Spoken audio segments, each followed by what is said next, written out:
إن الحمد لله نحمده ونستعينه ونستغفره ونؤمن به ونتوكل عليه ونعوذ بالله من شرور أنفسنا ومن سيئات أعمالنا من يهده الله فلا مضل له ومن يضلله فلا هادي له وأشهد أن لا إله إلا الله وحده لا شريك له وأشهد أن محمدًا عبده ورسوله أما بعد فإن خير الحديث كتاب الله وخير الهدي هدي محمد صلى الله عليه وسلم وشر الأمور محدثاتها وكل محدثة بدعة وكل بدعة ضلالة وكل ضلالة في النار. أعوذ بالله السميع العليم من الشيطان الرجيم من همزه ونفخه ونفثه. بسم الله الرحمن الرحيم. يا أيها الذين آمنوا اتقوا الله حق تقاته ولا تموتن إلا وأنتم مسلمون. يا أيها الناس اتقوا ربكم الذي خلقكم من نفس واحدة وخلق منها زوجها وبث منهما رجالا كثيرا ونساء واتقوا الله الذي تساءلون به والأرحام إن الله كان عليكم رقيبا. يا أيها الذين آمنوا اتقوا الله وقولوا قولا سديدا يصلح لكم أعمالكم ويغفر لكم ذنوبكم ومن يطع الله ورسوله فقد فاز فوزا عظيما. وقال الله تبارك وتعالى في موضع آخر: ومن شر حاسد إذا حسد. رب اشرح لي صدري ويسر لي أمري واحلل عقدة من لساني يفقهوا قولي. رب زدني علما رب زدني علما رب زدني علما. اللهم انفعنا بما علمتنا وعلمنا ما ينفعنا وزدنا علما. اللهم لا سهل إلا ما جعلته سهلا وأنت تجعل الحزن إذا شئت سهلا. اللهم أرنا الحق حقا وارزقنا اتباعه وأرنا الباطل باطلا وارزقنا اجتنابه. حاضرین جمع اور جماعت، بزرگان دین، نوجوان ساتھیوں، اسلامی ماں اور بہنوں، خطبہ مسنونہ کے بعد سورۃ الفلق کی ایک آیت آپ کے سامنے تلاوت کی گئی ہے، اس میں اللہ رب العزت نے ارشاد فرمایا کہ وَمِن شَرِّ حَاسِدٍ إِذَا حَسَدَ، کہ میں حاسد کے شر سے اللہ رب العزت کی پناہ طلب کرتا ہوں جب وہ حسد کرے۔ حسد یہ دل کی بیماریوں میں سے ایک بہت ہی مہلک اور خطرناک بیماری ہے، اور یہ ایک ایسی بیماری ہے کہ یہ دوسری بہت ساری بیماریوں کو جنم دیتی ہے، اور بہت سی دوسری بیماریاں جیسے نفرت، دشمنی، عداوت، بغض، کینہ، اور اسی طرح سے غم، ڈپریشن، پریشانی، یہ بہت ساری ایسی بیماریاں ہیں جو جن کی وجہ سے حسد ہوتا ہے، یا پھر حسد کی وجہ سے یہ سب بیماریاں انسان کے اندر پیدا ہوتی ہیں۔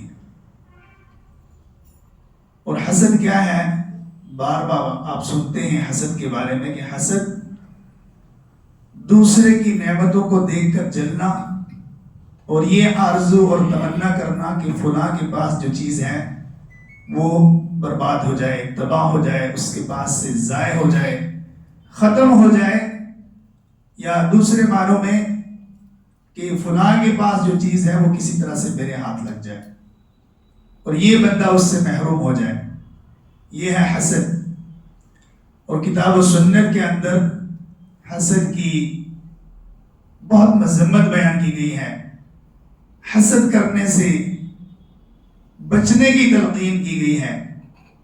اور وہیں دوسری طرف ایک چیز جس کو شریعت جائز قرار دیتی ہے وہ ہے رشک.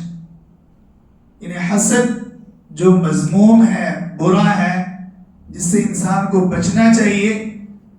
اور وہیں رشک جو ہے جس کو عربی میں غبطہ کہتے ہیں، یہ جائز ہے.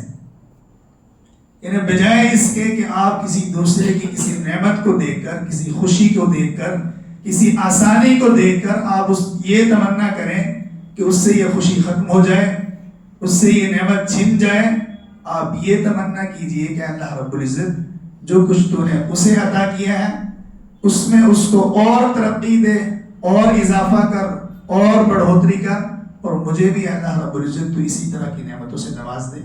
یہ ہے رشک جس کو شریعت جائز قرار دیتی ہے. اور شریعت میں اللہ کے نبی صلی اللہ علیہ وسلم نے حدیث کے اندر دو چیزوں کا خاص کر کے ذکر بھی کیا ہے کہ دو ایسی چیزیں کہ جس کو انسان دوسرے کے پاس دیکھ کر تھوڑی لالچ کر سکتا ہے کہ اللہ میرے پاس بھی ہونی چاہیے. اور خاص کر کے اللہ کے نبی صلی اللہ علیہ وسلم نے ذکر کیا کہ لا حسد الا فی اثنتین، کہ صرف دو چیزوں پر رشک کیا جا سکتا ہے. اور وہ کون سی ہیں؟ کہ رجل آتاہ اللہ القرآن فهو يقوم به آناء اللیل وآناء النہار، کہ ایک ایسا انسان کہ جس کو اللہ رب العزت نے قرآن کے علم سے نوازا ہوا ہے، وہ قرآن جانتا ہے، قرآن کا حافظ ہے، اچھا پڑھتا ہے، اور اس کے ذریعے سے وہ قیام کرتا ہے، قرآن کی تلاوت کرتا ہے، لمبی نماز پڑھتا ہے. تو ایسے شخص کو دیکھ کر رشک کیا جا سکتا ہے کہ اللہ تو مجھے قرآن کا علم عطا فرما، مجھے بھی تو حفظ کرنے کی توفیق عطا فرما، تاکہ میں اس قرآن کے ذریعے سے میں بھی جو ہے قرآن کی تلاوت کر سکوں، لمبی نماز پڑھ سکوں. اور دوسرا کہ وَرَجُلٌ آتَاهُ اللَّهُ مَالًا فَهُوَ يُنْفِقُ بِهِ آنَاءَ اللَّيْلِ وَآنَاءَ النَّهَارِ، اور دوسرا وہ شخص کہ جس کو اللہ رب العزت نے مال و دولت سے نوازا ہوا ہے اور اس میں سے وہ اللہ کے راستے میں خرچ کرتا ہے. تو ایک انسان دیکھ کر یہ آرزو اور تمنا کر سکتا ہے کہ اللہ رب العزت تو مجھے بھی اسی طرح سے مال عطا فرما کہ میں بھی اللہ رب العزت کے راستے میں خرچ کر سکوں. تو یہ ہے جائز حسد، یا جس کو ہم رشک کہتے ہیں. اور پھر حسد کی مذمت بیان کرتے ہوئے اللہ رب العزت نے قرآن مجید کے اندر فرمایا کہ ام یحسدون الناس علی ما آتاہم اللہ من فضلہ، کہ کیا یہ لوگ ان سے اس لیے حسد کرتے ہیں کہ اللہ رب العزت نے ان کو اپنے فضل سے نواز دیا ہے. یہ مومنوں کے بارے میں ہے، مسلمانوں کے بارے میں ہے کہ جن کو اللہ نے توحید کی نعمت سے نوازا، اللہ رب العزت نے ان کو مال و دولت سے نوازا. تو مشرکین اور یہودی ان سے حسد کیا کرتے تھے. تو اللہ رب العزت نے ان یہودیوں کا ذکر اس آیت کے اندر کیا ہے کہ وہ مسلمانوں سے، مومنوں سے حسد کا شکار ہو گئے ہیں. اور پھر اسی طرح سے اسی لیے پیارے نبی صلی اللہ علیہ وسلم نے فرمایا کہ لا تحاسدوا ولا تباغضوا ولا تدابروا وكونوا عباد اللہ اخوانا، کسی سے حسد نہ کرو، کسی سے بغض نہ کرو، کسی کو پیٹھ نہ دکھاؤ، کسی سے قطع تعلقی نہ کرو. وَكُونُوا عِبَادَ اللَّهِ اِخْوَانًا، اور آپس میں بھائی بھائی بن کر رہو، آپس میں ایک دوسرے سے مل جل کر رہو. اور پھر حسد یہ نفسیاتی مرض ہے، مطلب انسان حسد اس شخص کے اندر پایا جاتا ہے جو نفسیاتی بیمار ہو. یعنی جو شخص محنت نہ کرنا چاہتا ہو، جو شخص مشقت نہ کرنا چاہتا ہو، جو بس خالی بیٹھا رہے اور یہ آرزو کرتا رہے کہ میں مالدار بھی بن جاؤں، میرے پاس اچھی گاڑی بھی ہو، اچھا گھر بھی ہو. تو یہ ایک نفسیاتی مرض ہے. یعنی انسان جو سستی کا شکار ہو، کاہلی کا شکار ہو، اور جو کچھ نہ کرنا چاہتا ہو، بس ویلا بیٹھا رہے، خالی بیٹھا رہے، تو ایسا شخص زیادہ اس بیماری کا شکار ہوتا ہے، حسد کی بیماری کا. اور پھر اسی طرح سے پیارے نبی صلی اللہ علیہ وسلم نے اس بیماری کو ایک خطرناک بیماری قرار دیا ہے. آپ صلی اللہ علیہ وسلم نے فرمایا کہ دب الیکم دب الامم قبلکم، کہ تمہارے اندر سابقہ امتوں کی بیماریوں میں سے ایک بیماری سرایت کر گئی ہے. اور وہ بیماری کون سی ہے؟ الحسد والبغضاء، کہ حسد کرنا اور دوسروں سے بغض اور نفرت کرنا. یہ سابقہ قوموں کی بیماریوں میں سے کچھ بیماریاں ہیں جو تمہارے اندر بھی سرایت کر گئی ہیں. اور آپ صلی اللہ علیہ وسلم نے فرمایا کہ ہی الحالقۃ، اور یہ ایسی بیماریاں ہیں جو صفایا کرنے والی ہیں. اور پھر فرمایا کہ لا اقول تحلق الشعر، اور میری اس سے مراد یہ نہیں ہے کہ یہ بالوں کا صفایا کرنے والی ہے، ولیکن تحلیق الدین، بلکہ یہ انسان کے دین کا صفایا کرنے والی ہے. یعنی حسد ایسی بیماری ہے کہ اس سے انسان کا دین بھی خطرے میں پڑ جاتا ہے. جو شخص حسد کا شکار ہو جائے وہ پھر گٹ گٹ کر جیتا ہے، اور دوسروں کو دیکھ کر ہمیشہ اڑتا ہے، جلتا ہے، اور دوسروں کو بھی پریشان کرتا ہے، اور خود تو ہمیشہ پریشان رہتا ہی ہے. اور پھر پیارے نبی صلی اللہ علیہ وسلم نے اس بیماری کا علاج بھی بتایا کہ والذی نفسی بیدہ لا تدخل الجنہ، کہ اس ذات کی قسم جس کے ہاتھ میں میری جان ہے، تم جنت کے اندر داخل نہیں ہوگے حتی تؤمنوا، یہاں تک کہ تم ایمان نہ لے آؤ، ولا تؤمنوا حتی تحابوا، اور تمہارا ایمان بھی مکمل نہیں ہو سکتا جب تک کہ تم آپس میں ایک دوسرے سے محبت نہ کرنے لگ جاؤ. اور پھر تمہیں اس محبت کے لیے کیا کرنا چاہیے؟ افلا انبئکم بما یثبت ذاکم، کہ میں تمہیں ایسے عمل کے بارے میں خبر نہ دوں کہ جس کی وجہ سے آپس میں تمہارے درمیان محبت پیدا ہوگی، اور وہ ہے افشوا السلام، آپس میں سلام کو عام کرو.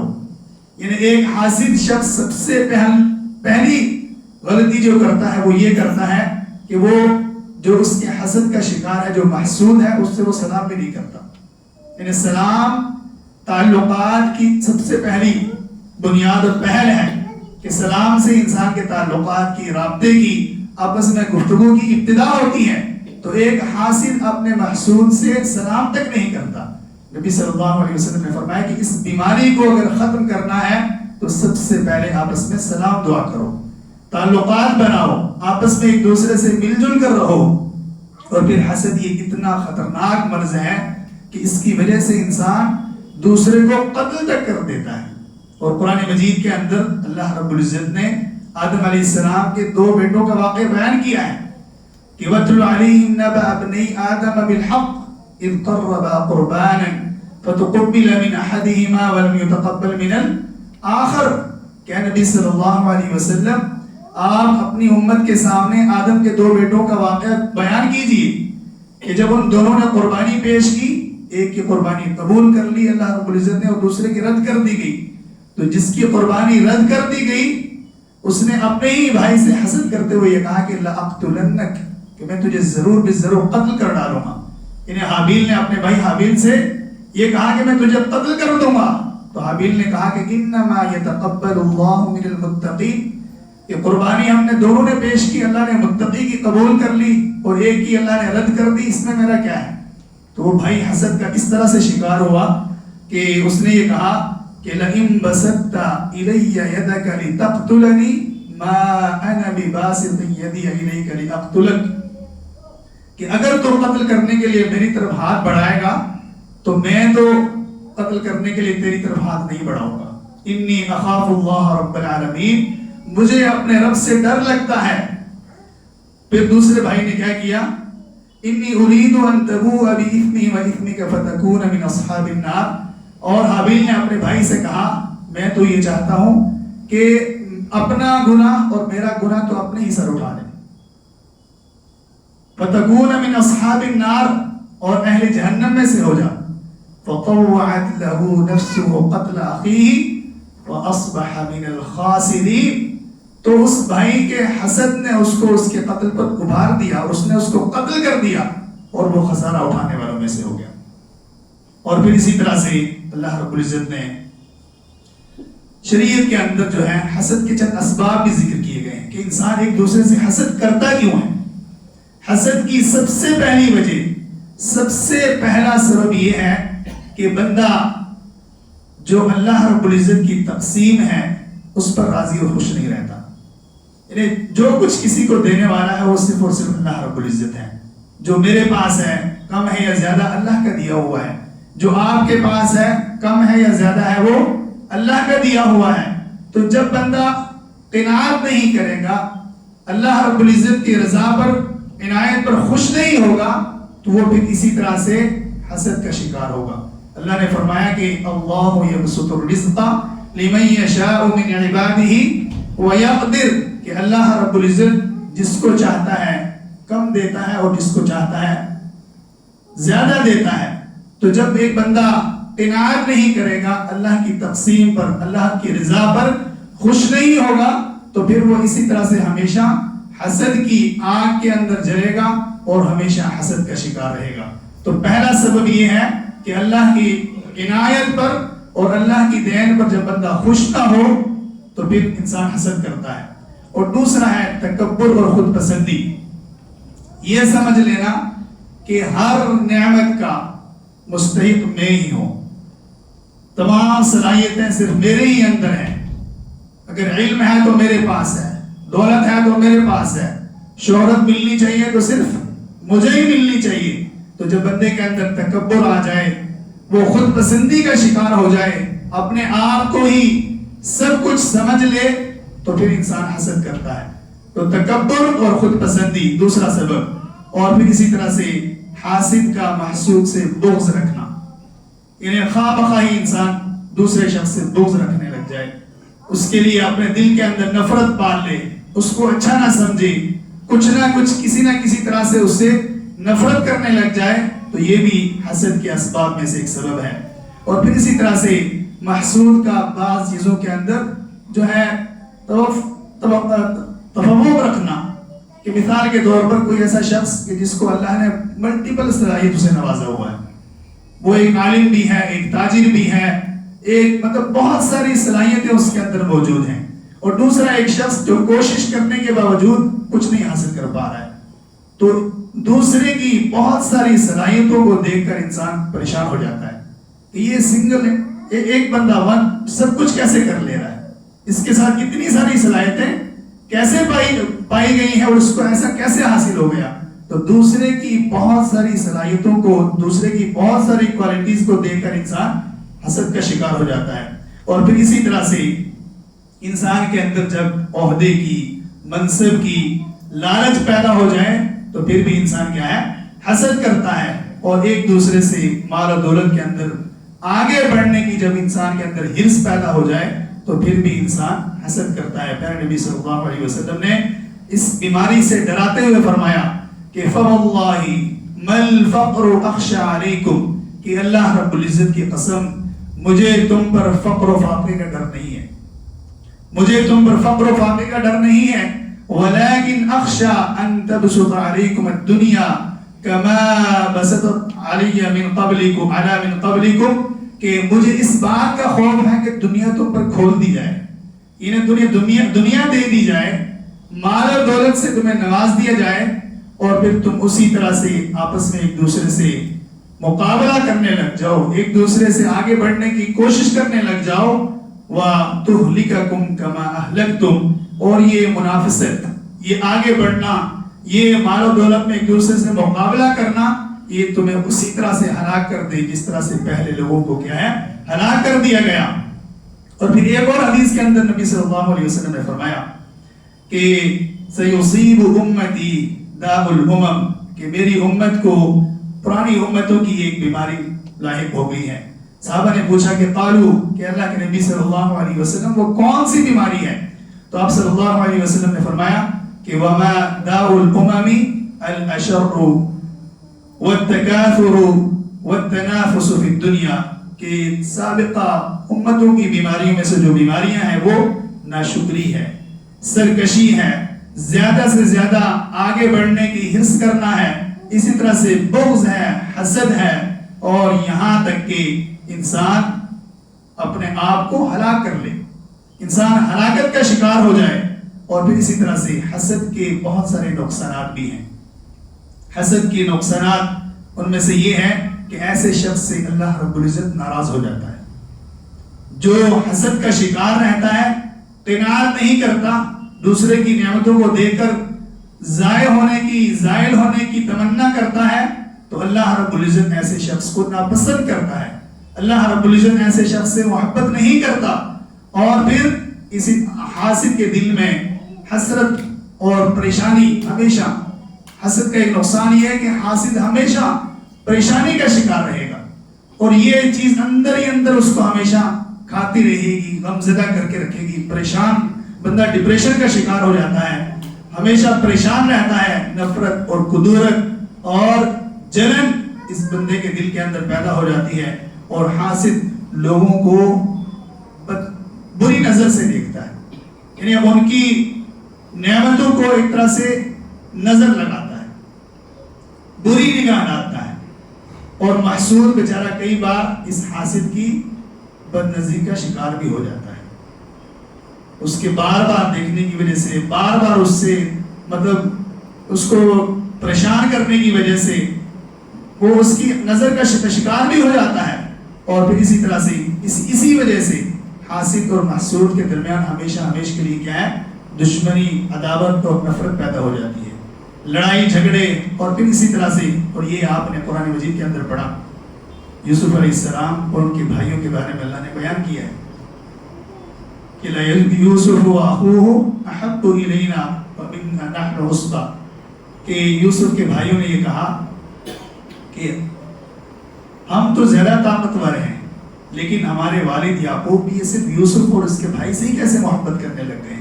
حالانکہ ہم بڑے ہیں، ہم جوان ہیں، کمانے والے ہم ہیں، طاقت ہمارے پاس ہے، لیکن محبت ساری ان چھوٹے بھائیوں کو مل رہی ہے، ایسا کیسے؟ تو یہ اللہ نے قرآن مجید کے اندر بیان کیا کہ بھائی بھائی کا دشمن بن جاتا ہے اس حسد کی وجہ سے. اور پھر حسد کی وجہ سے انسان دوسرے کی جب اس کو نظر بھی لگ جاتی ہے، تو اللہ رب العزت نے اسی لیے قرآن مجید کے اندر فرمایا کہ وَمِن شَرِّ حَاسِدٍ إِذَا حَسَدَ. اگر کسی بندے کو یہ لگے کہ فلاں مجھ سے حسد کر رہا ہے، تو اس کو پھر اللہ رب العزت کی پناہ طلب کرنی چاہیے ہمیشہ کہ اللہ رب العزت تو مجھے اس بندے کے حسد سے اللہ تو میری حفاظت فرما، اللہ رب العزت تو مجھے بچا کر رکھ. اور پھر حسد سے بچنے کا وسیلہ کیا ہے، اس کا ذریعہ کیا ہے؟ اس کا سب سے پہلا ذریعہ یہ ہے کہ بندہ اللہ رب العزت کی پناہ طلب کرے. یعنی ہمیشہ وہ اللہ رب العزت سے دعا کرے کہ اللہ تو فلاں بندے کے حسد سے میری حفاظت فرما. دوسرا، اللہ رب العزت کا تقوی اختیار کرے. اہم چیز ہے تقوی، کہ وَمَن يَتَّقِ اللَّهَ يَجْعَل لَّهُ مَخْرَجًا. جو اللہ رب العزت سے ڈرے گا، اللہ رب العزت اس کے لیے ہر طرح کے پریشانی سے نکلنے کا راستہ اور سبب اللہ رب العزت پیدا کر دے گا. تو اللہ کی پناہ طلب کرنا، اللہ رب العزت کا تقوی اختیار کرنا. اور تیسری چیز ہے اللہ رب العزت پر توکل اور بھروسہ کرنا، کہ وَمَن يَتَوَكَّلْ عَلَى اللَّهِ فَهُوَ حَسْبُهُ، کہ جو اللہ رب العزت پر توکل کرے گا، اللہ رب العزت اس کے لیے کیا ہے؟ کافی ہو جائے گا. اور پھر چوتھا یہ ہے کہ بندہ اس کی طرف دھیان ہی نہ دے. کہ آپ کو لگتا ہے کہ فلاں شخص مجھ سے حسد کرتا ہے، تو جتنا آپ اس کو سوچیں گے اتنے آپ بھی پریشان ہونے لگ جائیں گے. آپ اس کی طرف توجہ مت دیجیے، اس کو نظر انداز کیجیے، اگنور کیجیے، آپ اس کو دیکھیے ہی مت. تو یہ بھی ایک طریقہ، ایک وسیلہ ہے. اور پھر اسی طرح سے حاسد پر احسان کرنا، اس کے ساتھ آپ اچھا سلوک کرنے لگ جائیے.